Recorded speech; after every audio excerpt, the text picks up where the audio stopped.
Hola, bienvenidos a este momento de estudio de la lección de escuela sabática.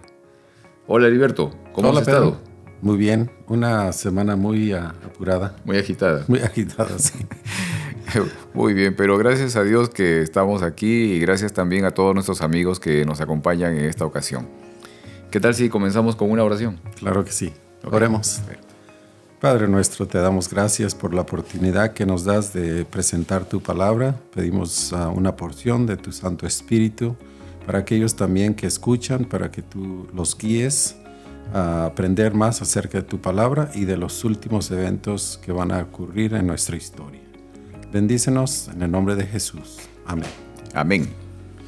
Y llegamos a la lección número 10. El título es Los engaños finales de Satanás. Y quiero leer del libro de Apocalipsis, el capítulo 12, el versículo 9 de la Nueva Versión Internacional, lo siguiente. Así fue expulsado el gran dragón, aquella serpiente antigua que se llama Diablo y Satanás, que engaña al mundo entero. Junto con sus ángeles fue arrojado a la tierra. En los engaños de Satanás, el buscar suplantar, imitar, tratar de verse o mostrarse como Dios, como Cristo, es una de sus estrategias fundamentales. Pero al final siempre o tal vez nunca puede dejar de mostrar cuál es su verdadero rostro. Un rostro exigente, de obligación, de demanda, de reclamar y de exigir la adoración del mundo. Debemos recordar que en este llamado a temer a Dios y darle gloria que hace el primer ángel, del cual hemos estado estudiando durante varias semanas atrás, los 4 primeros mandamientos de Dios justamente nos llevan, nos mueven a eso, ¿no? A poder adorar y dar gloria al Señor. Porque Él es el único digno de esto, ¿no? El Dios creador, el Dios formador, Él es el único digno de de que la humanidad se mueva justamente a adorar al Señor y darle gloria. Y dentro de este aspecto, el sábado también obviamente es una parte importante porque nos lleva a poder encajar en un tiempo específico para poder realizar también esta actividad, ¿no? Donde nos reunimos con otras personas, con otros seres humanos quienes tienen el mismo deseo de adorar al Señor y podemos realizar esta acción, ¿no? Esta actividad. Ok. Ahora, fíjate, Heriberto, quiero leer el libro de Mateo, el capítulo 24, el versículo 24, justamente hablando sobre el asunto del engaño, de los engaños. Vamos a ver. Mateo capítulo 24, versículo 24, Nueva Versión Internacional dice esto. Porque surgirán falsos cristos y falsos profetas que harán grandes señales y milagros para engañar, de ser posible, aún a los elegidos. Ahora, en la actualidad, teniendo tanto desarrollo tecnológico, utilizando inteligencia artificial, ¿no? La vida enfocada en el yo primero, ¿no? En el primer lugar.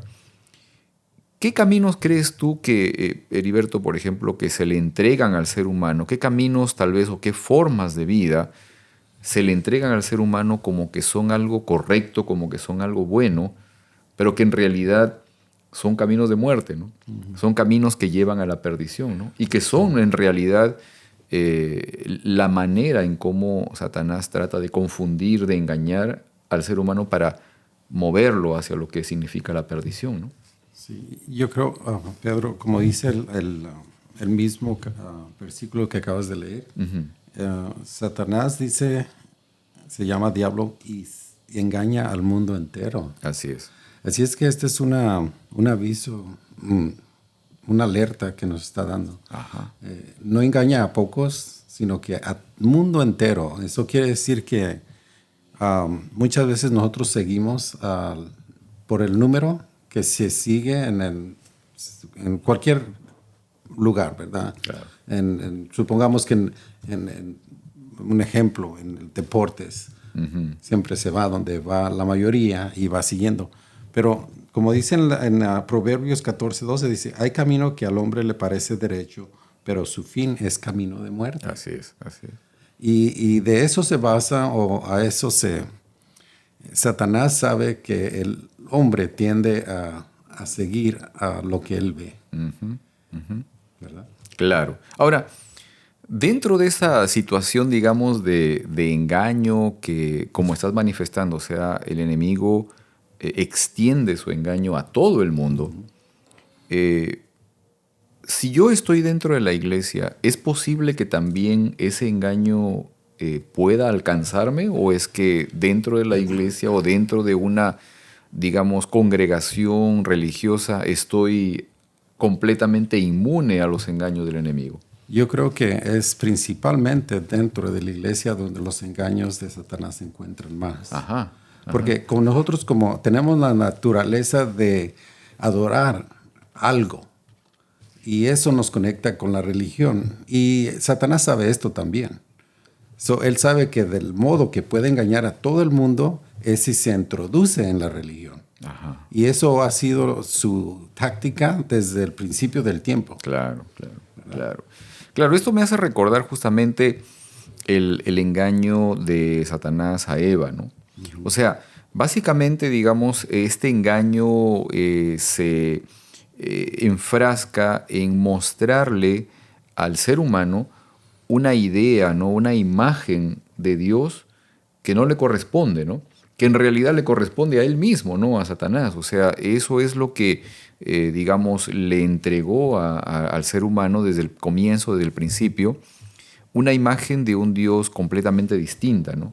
No es un Dios de amor, sino que es un Dios que te destruye o que te castiga si te alejas de Él, o que si te equivocas, si cometes un pecado, una falta, te va a sancionar, te va a castigar, te va a destruir.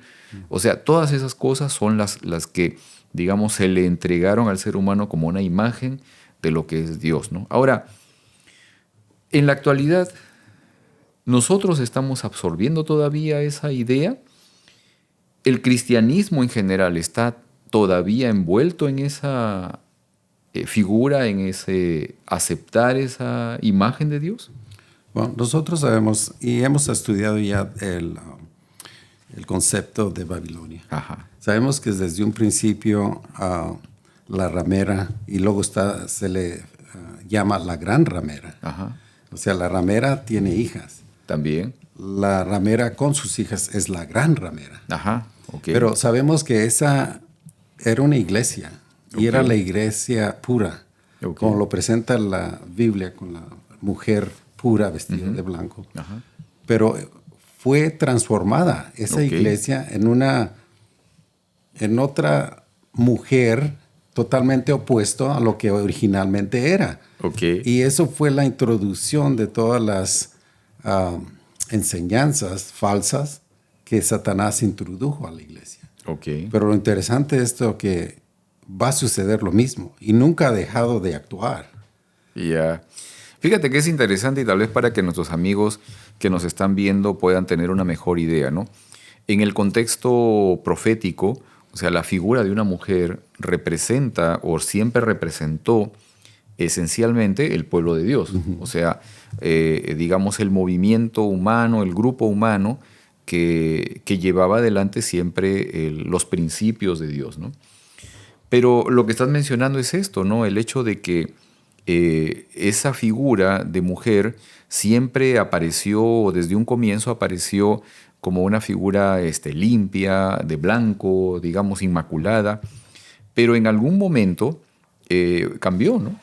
Cambió y se transformó en una figura ya alterada, corrupta, con una descripción o utilizando términos para calificarla, para denominarla como, o sea, de una ramera, o sea, una mujer que se prostituye, que se entrega a diferentes amantes, etcétera, ¿no? O sea, esto, digamos, lo que estás mencionando, porque obviamente vimos también la semana pasada el tema de que Hay muchos académicos en teología que califican o que sencillamente señalan de que sí, son la misma mujer, pero que en algún momento cambió, ¿no? Este cambio se debió ¿a qué, no? A esos engaños. O sea, a la introducción justamente de estas cosas que fueron transformando, fueron alterando, fueron cambiando justamente el principio, digamos, o la esencia de este grupo humano que al final se alteró totalmente, ¿no? Sí. Ahora, lo otro que mencionabas también es el hecho de que esta mujer ramera al final también tiene descendencia, o sea, tiene hijas que se van probablemente extendiendo por diferentes lugares, pero que llevan también su propia característica, sus propias conductas, su forma de ser, ¿no? Sí, porque recordemos que ella dio a beber del vino de su fornicación. Ajá. Eso quiere decir que todas las enseñanzas en contra de la Biblia se introdujeron en la iglesia. Okay. Y se tomaron como parte aún de la escritura. Okay. Sabemos cómo cambió los tiempos y la ley, los mandamientos de Dios, los dividió, los desechó uno, otro lo dividió en dos.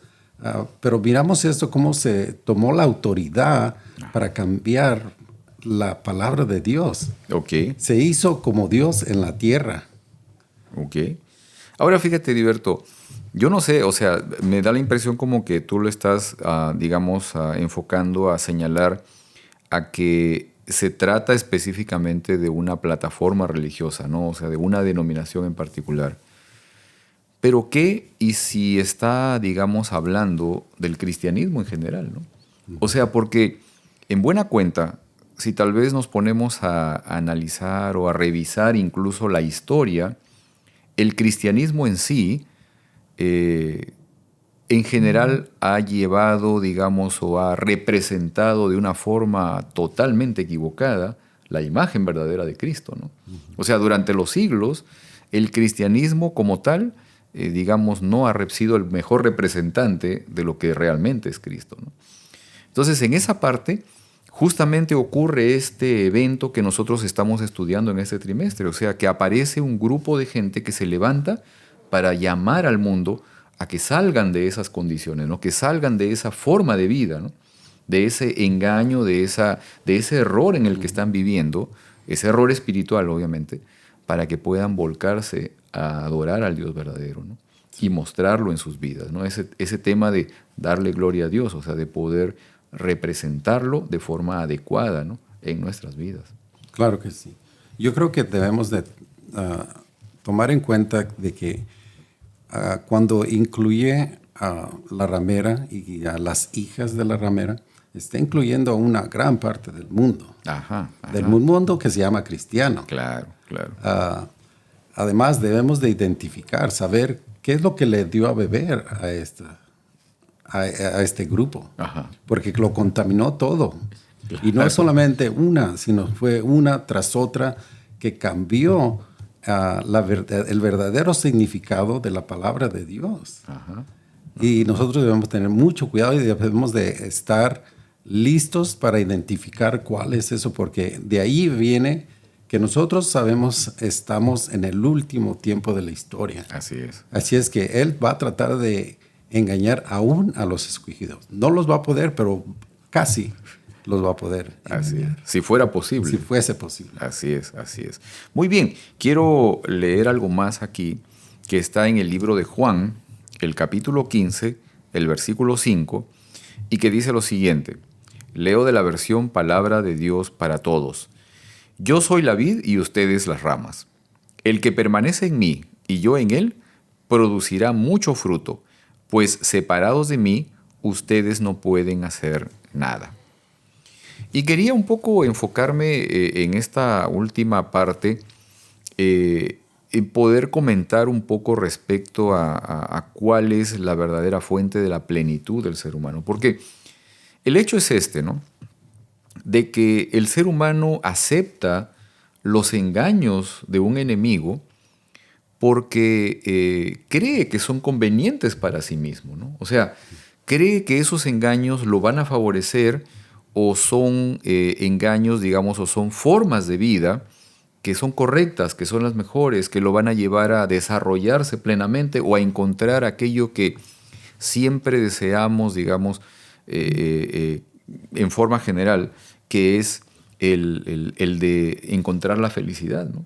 Sí. La plenitud. Entonces, en esa condición, sabiendo de que las formas de vida que el enemigo le entrega o le trata de mostrar al ser humano como que son convenientes, me gustaría tal vez poder comentar un poco respecto a cuál es la verdadera forma de encontrar esa plenitud, ¿no? O en dónde realmente encontramos la verdadera plenitud, la verdadera felicidad, ¿no? Sí.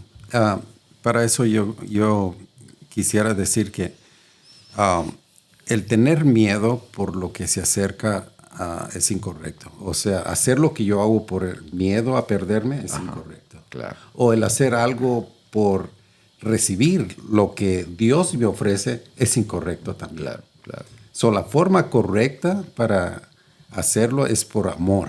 Uh-huh. Si no conocemos a Jesús, si no tenemos una relación con Él, lo vamos a hacer por la razón incorrecta. Claro, ya sea por no quererme perder o porque yo quiero algo que Él nos ofrece.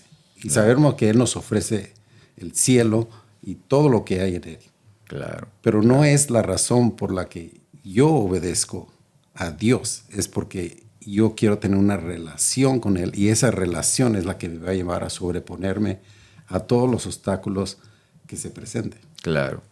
Efectivamente, ¿no? Yo coincido también con esta idea, ¿no? El hecho de que cuando Dios nos creó, nos hizo con un propósito, y el propósito principal por el cual nos creó fue justamente el de relacionarse con nosotros. Por eso es de que cuando nos creó, primero se miró a sí mismo, ¿no? Vio sus propias características y nos las entregó, ¿no? Exacto. ¿Por qué? Porque quería relacionarse con un ser semejante a Él, ¿no? Con alguien con quien pudiera en realidad entablar una relación estrecha, ¿no?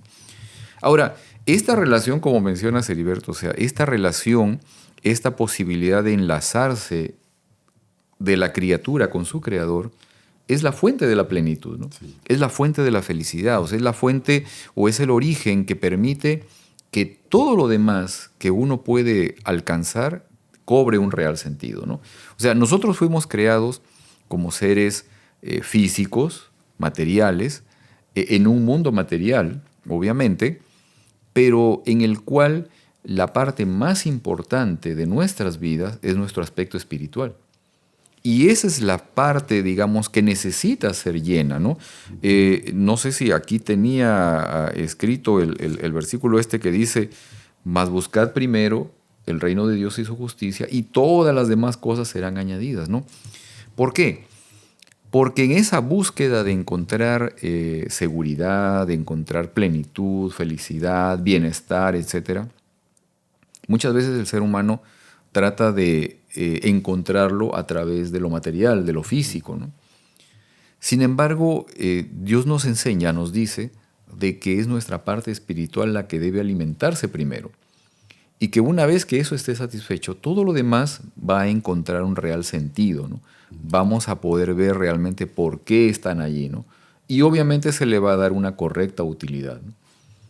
Sí, y yo creo que eso viniera siendo el antídoto. Uh-huh. Empezó la lección como con una historia donde el ser humano es engañado. Así es. Pero el antídoto va a ser y siempre va a ser el amor de Dios. Amén. Aun cuando nos encontremos en situaciones en la que casi vamos a ser engañados, no recuerdo la cita, pero Elena G. White dice cuando se están presentando todos estos elementos y nosotros como escogidos lo estamos viendo, ajá, dice que un ángel nos toca en el hombro y nos dice, no mires hacia abajo, mira hacia arriba.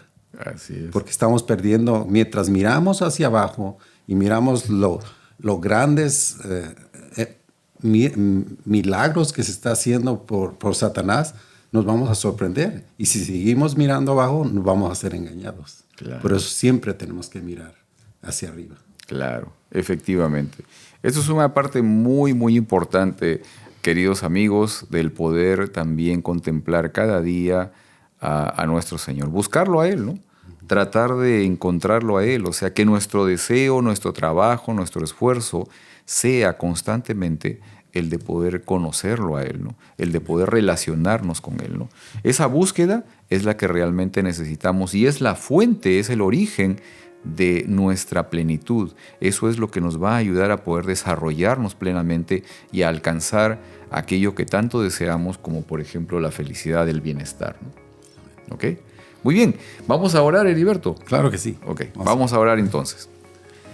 Te agradecemos, Señor, por tu bendición, por el momento que tú nos das.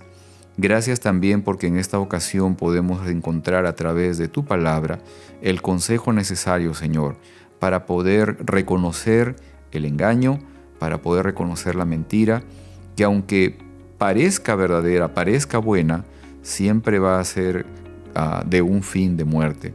Pero gracias, Señor, porque tú nos das la oportunidad de que al conocerte a ti, al contemplarte, al relacionarnos contigo, podemos encontrar el bienestar, la plenitud, la felicidad. Bendice también, Señor, a cada uno de nuestros amigos que están aquí conectados con nosotros y acompáñanos en esta ocasión. Te lo pedimos por Cristo Jesús. Amén. Amén. Muy bien, Heriberto. Nos vemos entonces la próxima semana. Sí, aquí estaremos. Perfecto. Nos vemos la próxima semana, amigos.